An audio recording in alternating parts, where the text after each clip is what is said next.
We don't need one Ambani, one Adani. We need 10,000 Ambanis and 20,000 Adani. देश को एक अंबानी और एक अडानी की नहीं बल्कि 10,000 अंबानी और 20,000 अडानी की जरूरत है। इसके बाद ही देश तेजी से आगे बढ़ेगा। ये बात कही है भारत के G20 शेरेपा अमिताभ कांत ने। अमिताभ कांत नीति आयोग के पूर्व सीईओ रहे हैं और वह पीएचडी हाउस में G20 की मीटिंग में ये बात कही है।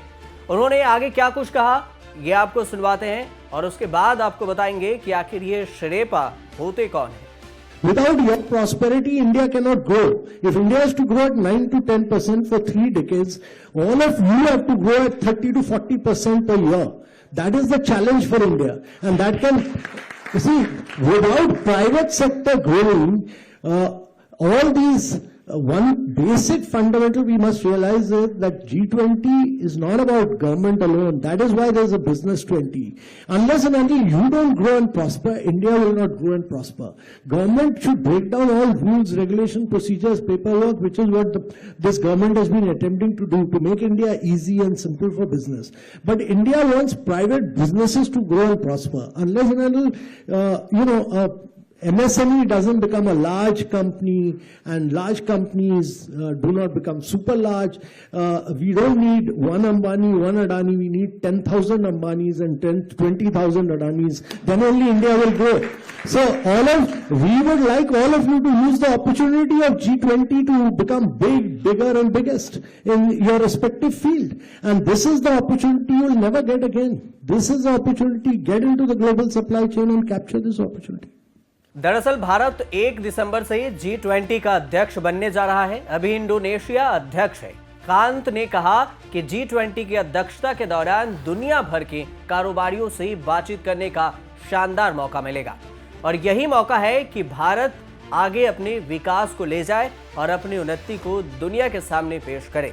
नीति आयोग के पूर्व सीईओ अमिताभ कांत को G20 संगठन के लिए भारत ने अपना शेरेपा नियुक्त किया है। अभी तक वाणिज्य और उद्योग, टेक्सटाइल और उपभोक्ता मामले के मंत्री पीयूष गोयल G20 के लिए भारत के शेरेपा थे। G20 का आयोजन अगले वर्ष यानी कि 2023 में भारत में होना है। पूर्वकालिक शेरेपा नियुक्त करने की यही बड़ी वजह है। भारत को संगठन की अध्यक्षता 1 दिसंबर 2022 से 30 नवंबर 2023 के लिए सौंपी जाएगी। G20 की बैठक 2023 में जम्मू कश्मीर में होनी है। तो अब आपको बताते हैं कि आखिर ये शेरपा होते कौन हैं। G20 और G8 जैसे अंतर्राष्ट्रीय शिखर सम्मेलन में किसी देश की ओर से शामिल होने वाले व्यक्तिगत प्रतिनिधि को शेरपा कहा जाता है। शेरपा को नेपाल के प्रचलित शब्द शेरपा से लिया गया है। शेरपा नेपाल में पर्वतारोहियों के लिए गाइड का काम करते हैं। इसी तरह से अंतर्राष्ट्रीय सम्मेलन में शेरपा गाइड का काम करते हैं। आपको बता दें कि प्रधानमंत्री नरेंद्र मोदी इसी साल इंडोनेशिया में होने वाली G20 बैठक में हिस्सा लेने वाले हैं। वहीं दिसंबर से भारत G20 का नेतृत्व करने वाला है। G20 में ब्राजील, कनाडा, चीन, फ्रांस, रूस, अमेरिका समेत कई देश शामिल हैं। आप देखते रहिए न्यूज़ तक।